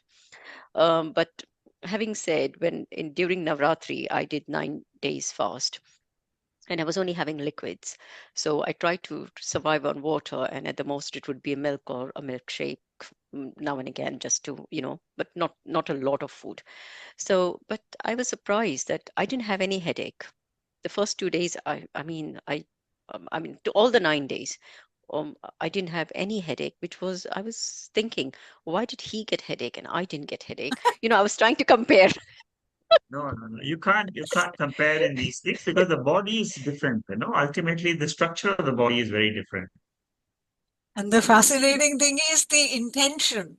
Yeah, intention. Yeah, Yeah. you were doing for something else. Yeah, you are He's doing doing for for something Navratri. else. He's doing it, so there are two different goals. Harivam Fascinating. Shekharji, I think this has been given the guidelines in the 6th chapter of Bhagavad Gita, Yeah, that natyasnatastu yogosti nachekanta manasna sataha nachati swapnasilasya jagrato naiva cha Arjuna yuktahara viharasya yukta chestasya karmashu yukta swapnavabodhasya yogo bhavati dukkha. yeah. So these are the guidelines, like not to really over fasting or not to really overeating. It is Exactly. yuktahara viharasya. Exactly. And coming to that karma point, actually, wonderful discussion there. In the 3rd chapter onwards, even in the 2nd chapter, which is the Sankhya Yoga, Bhagavan mentions about the very karma and Sankhya knowing, which is greater, actually, which is important, which is shreyas to me. Arjuna's question comes into the 3rd chapter. And as explaining the way that Bhagavan brings that one, that Tattvavittu Mahabaho, Guna Karma Vibhagashaha, Guna Guneshu Vartante iti Matvana Shajjate. So while doing the karma also, Karmanihi Yaha, Akarmaya Pashet, Akarmani cha Karmayaha, Sabuddhiman Manusheshu, Sayogi Krishna Karma Kriti, as he says in the 4th chapter. And Bhagavan takes very clearly that, I mean to say, in the Bhagavad Gita, even in the 4th chapter about the Avatara Rahasya, that he says that one, that who knows me, that Ajopi san avyayatma bhutanam ishwaropi san prakritim swam adhishtaya sambhavami atma mayaya I create my own self. But what he's telling that is that who knows me like this? Tatvataha, that one is not bound by the karmas. So he is actually making that oneness between this Purusha 2 and Purusha 3. That means the very Ishvara and the Jiva. Yes, who knows me? And to know that one, the Purusha need to come out of the bindings.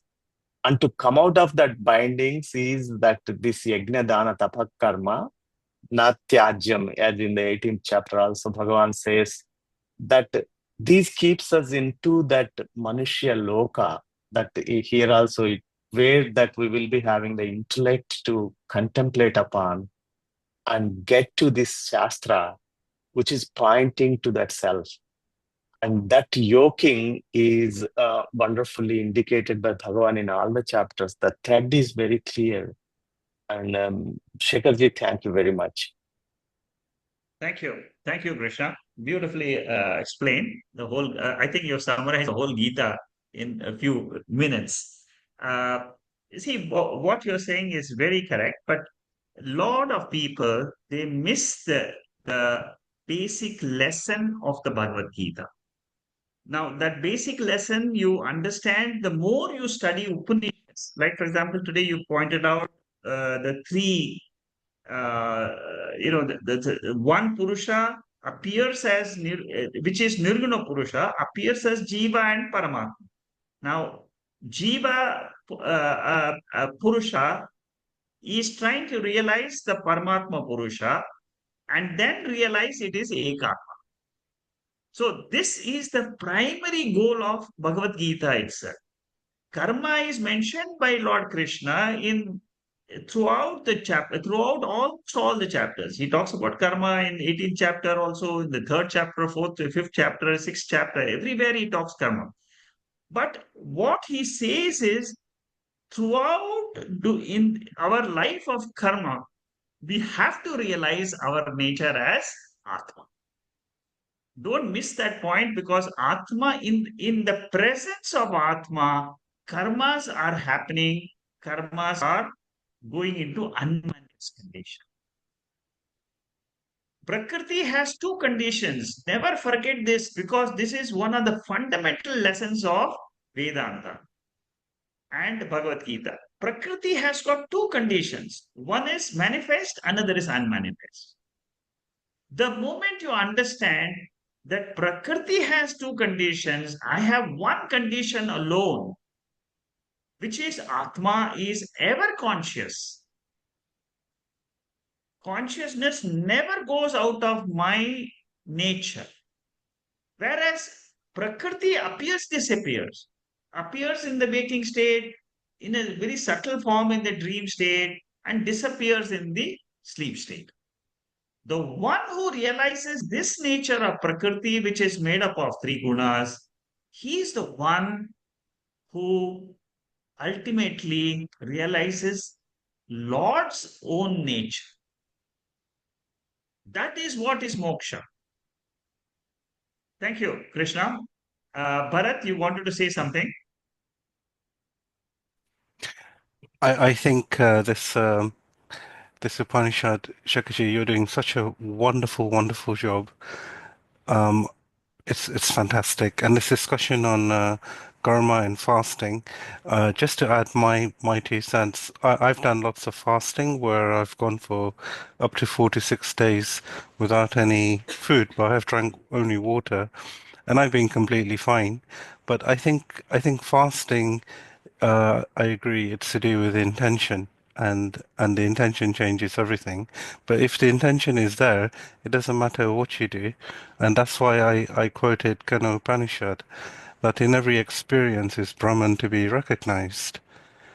So it doesn't matter whether you say it's karma or good karma, bad karma, fasting, no fasting, whether it's adhyasa or it's adhyaropa or apavada or anything. In every experience is Brahman, Correct. and it's Yes, it's you're right. it's it's You, it's it's you, it's you, the yes, it's you it's are the almost knowing of that. It's Yes. a simple knowing of that. You can't experience Brahman because Brahman is in every experience. There you go. That's it. Yeah. Thank you, Bharat. I think you are talking more from your own experience, Yeah. a higher truth, uh, which is beautiful, which is what the Upanishad wants us to realize. And what you're saying is 100% correct. Thank you. Thank you, Bharat. Shama is asking whether a study group is possible for Bhagavad Gita study. I leave it to all of you. You can form your own study. You can invite Shama if you feel like forming a small circle for Bhagavad Gita study. Whoever you want to be in the group, you can write to them. You have all their numbers. If you need some numbers or something, you can ask me. I can give it to you. I Uh, just uh, would like to know, just very quickly, to see as to whether people will be mutually open to the idea or it's not an idea. Because I just thinking all those classes which you're doing, so the knowledge which is filtering through, and then you apply it, because obviously Bhagavad Gita is condensed Upanishads. So that would then really, every shloka in Bhagavad Gita will then suddenly connect with something else, which we have studied in your class. So, and that, because here I've just heard, I didn't get his name, the lovely gentleman Krishna. who, Krishna. Krishna. Oh, what a wonderful name itself Yeah. is Krishna. Yeah. He's extremely So, knowledgeable so yeah, on. he should perhaps, if he's at all open, somebody like him, would. Hari Om, I'm wonderfully says that one. I know nothing before all of you. No, And no, not I'm at very all. much willing to learn and to be part of that study group, ma'am.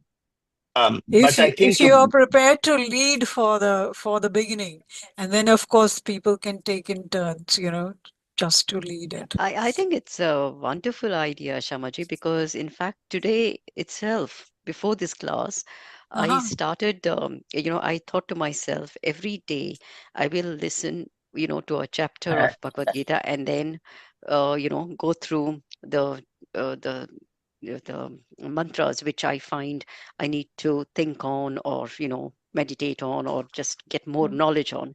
And today morning I did the second chapter before this class, Uh-huh. today's class. Yeah.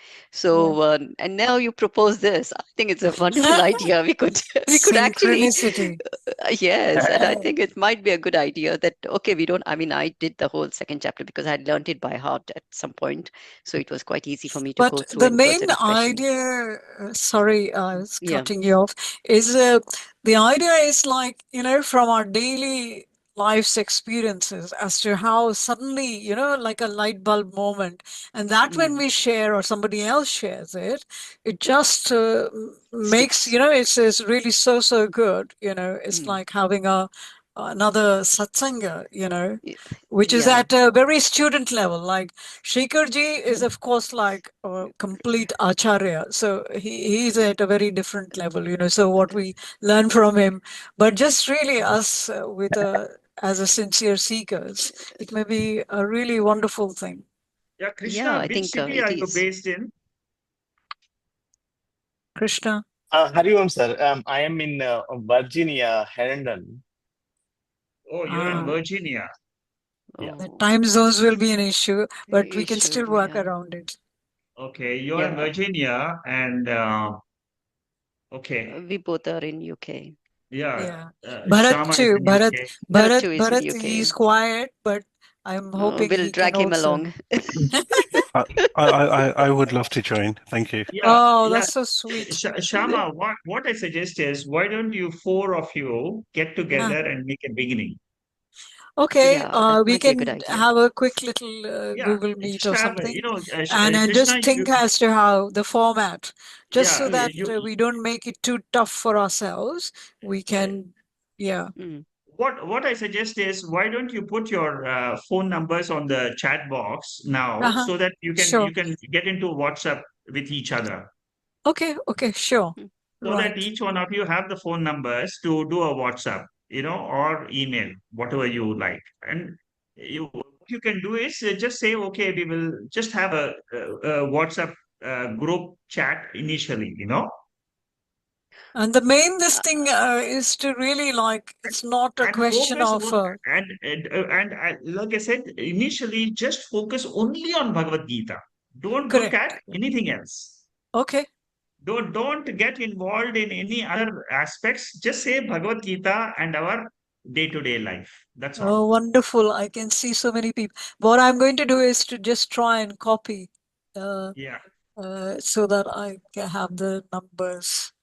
I'm just doing print Shanta screen, Krishna. Shamaji. That might be faster. So, Okay. yeah, Shanta doesn't have WhatsApp, so that's a challenge.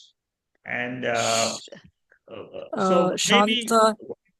Emails, how about Shanta, We can do you're here in yeah, I'm in UK, Google so Meet. we Google can do Meet Google might be. Meet. I think that might be easier. Yeah. WhatsApp is only to just really, share So so something. in that case, what you would like to have say about 30-minute session every week, or what is it? that's right. Yeah. 30 Yeah. minutes. I have a Zoom account, by the way, so Oh, that's even better. Oh, that's even better then. Thank you for yeah. the offer. Yeah. So you Thank can you. decide your own, you can, you can formulate a group and say, I will have a 30, don't extend it too long because then it Yeah. becomes very messy, Yeah, 30 minutes. Yeah, maybe we can Just do say, at a timing, okay, midweek. let's put, and what I suggest is just put your questions and one of you can take the lead and take question by one or two, three questions every week. That's all. My Zoom account is free, but it only lasts 40 minutes. So We can Shakaji, do that's all right. don't Teams. worry I have about got Teams. We can do Teams as well. I've got Teams. Right. Okay. you can always I connect in leave it again to on you. Zoom. Yeah.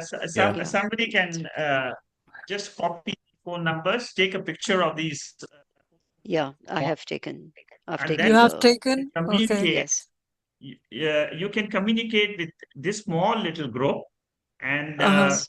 see how it grows from there. Yeah. But as I suggest, take only Bhagavad Gita and Yes, lesson definitely. for our life. That's all, day-to-day life. Day-to-day life. Yeah, that's right. That sounds absolutely the right thing. Bhagavad Gita lesson for practical use. Yeah, Mm. yeah. Take mantras which are useful, which will help me to understand my day-to-day life. Mm. And see if you can find, say, uh, say 20 mantras which will help you in your practical life. That's it. Life, yeah. I think it's a good Take idea. that Is as a that goal. all the numbers we have got so far? Yeah, you start with this. This is good enough. Yeah. Don't- No, that's good. No, because Yeah. otherwise it becomes It difficult. becomes too So big, it is a problem. Yeah. yeah. Yeah, I So think what I suggest is each mm. one of you write maybe 2 mantras, 3 mantras, 4 mantras. Each one of you can contribute to the group and say, I feel these 4 mantras of the Bhagavad Gita has been very useful to me and it has been very practically benefiting me. Yeah. So Oh, that's wonderful. So you Yeah. contribute those mantras first to the leader. One of you can become the leader, but the leader must have time to coordinate, accumulate, to process these mantras, put them into a PowerPoint, and then send it to the whole group so that it becomes a proper session. Yeah. So I would suggest, Shanta, Bharat, just because we are here in the same geographical zone. So we have a quick WhatsApp chat, or not WhatsApp, just a normal chat. We can do a conference call. Yeah. Yeah. So Bharat, are you ready for it? So Yes, absolutely. No problem. Shubham, what is that? What is should be done straight away? Yeah. And Yes. like Krishna and Sumana, they are from the US, so they can join you. Once you decide, I'm sure there must be a common time which you can meet up. Yeah. We'll Sure, sir. have a little say. Yeah. And say that this is Bhagavad Gita for practical use, And let that be a goal. And don't stray away from the goal, because just say once a month you meet and you discuss Bhagavad Gita, how it has affected me, and learn from each Yeah, other's and I think, experience. And yeah, each because one I of you was, can take turns, One yeah, in one session, 2 people or 3 people can share. The next Uh-huh. session, another 3 people can share. Yeah. mm, And the next session, another 2, 3 people can share. mm. Yeah, and I was actually interested, I mean, thinking, I don't know whether that would be also coming under the same banner, Shekharji, if you can help, that there are certain mantras which are, not uh, fully, I mean, I struggle to fully understand, or my thinking, or that could also be a point of discussion, because I May- see that Bharatji and other people have got a lot Yeah. of this knowledge of Upanishads and others. Maybe they Yeah. can expand a little bit and make it more clear, because I think otherwise, that's an excellent idea. If we were to contribute, Bhagavad Gita mantras that we feel a special relationship with, and you can also contribute mantras that you wish to find out more, the ones yes, I that think, you yeah. feel, and it's as Shekaji says, if we just take it very slowly and take it Yeah. step by step, it Mm. would be a very good beneficial exercise. I think it's a wonderful idea. So Let's think it's an together a excellent little goal. bit more. Yeah. And Mm. it's always just to have a little idea once we have this group chat, to think Mm. about the kind of a format which we want, and Mm. which we've already got some ideas, but just having a little bit more brainstorming on it as to what most people will find. And then we will, to the telephone numbers, we'll also get their emails and Yeah, try yeah. and Try and, communicate that way. once you form the group, just get the Yeah. email addresses, because like Shanta, she is not on the WhatsApp, she can be in the email, Yeah. and you can have exchange through the email finally. Thank you Mm. so much, Shekharji, Thank you, for your support and inspiration, we are getting because into some sort of yeah, extra yeah, learning.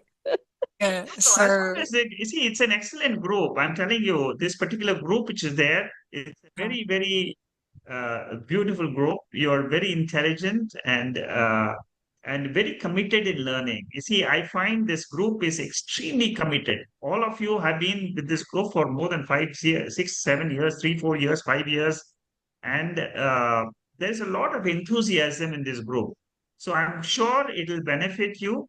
Please start your study group and independently, but have a structure. Make it a Mm. simple structure that it's it easy should to not. follow. Yeah. Yeah, make it very simple structure that every week we'll have so many minutes, and each person should not speak more than 10 minutes, and that's it. So that Yeah. more people are able to contribute. Yes. We used to have, in Sanskrit, I mean, the same thing happened when I was learning Sanskrit, or I'm learning Sanskrit. We sort of, friends got together like this, a group, and we started having a homework class, because we were having That's so homework and we were sweet. not doing. Yeah, but it just happened that I had to, because of my Upanishad class, it was clashing with that, and I dropped that particular Sanskrit class. And Sunday, I can't join the homework class because it is coinciding with this the Sunday Mandukya Upanishad class. But that was one of the good things. And other thing, I don't know, every Wednesday, I think it is, or every day, sorry, every day, half an hour, they have a storytelling. It's completely, free. You just join that Sanskrit this. It's geographically UK based, where they read a story in Sanskrit, and then you have to explain in Sanskrit. That helps you to read and speak Sanskrit. So something like that. I'm not saying every day, but it was only a half an hour class. Every day it is half an hour. But here we can do maybe 1 week, half an hour, or every 2 weeks, fortnightly, half an hour class, where we just share our Bhagavad Gita, and very, very focused Bhagavad Gita only, and that might be an option. I mean, I'm just looking at all these little Yeah. groups, breakaway Let's groups, which I've let's been in. have we holding Yeah. Shekharji, but we have inspiration now. So shall we just call it a day now? And very soon, all the numbers which I've picked up, Sumana and quite a few other people, I will definitely get back to yourself, yeah, to get the proper format.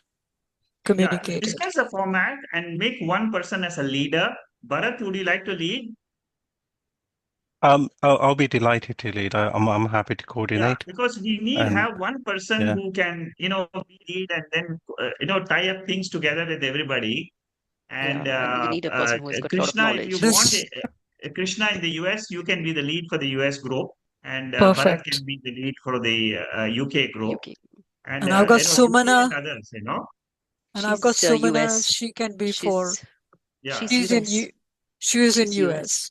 Yeah, yeah, so she Sumana can is in really US. lead So, the Sumana, Krishna. Krishna, all of them, they can, pull in together. But Nandakumar, Nandakumar, he's there in India. So, yeah, Nandakumar, Hariom. would you like Mani, to?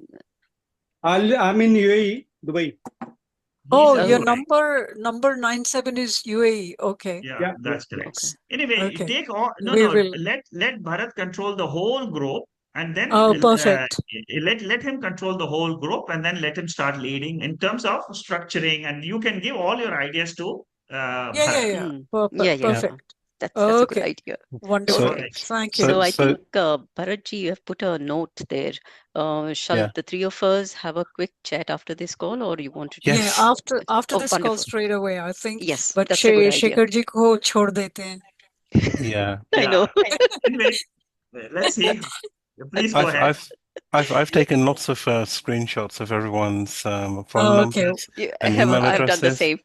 Yeah. Okay. Yeah. Bharat, you can just add your email address, or you have already given He's your email already address. done it. Yes, He's already it's done already it. So done. Can I? all of you can reach Bharat in this email address, and also Precisely. he's got the phone number here, 4407, this number.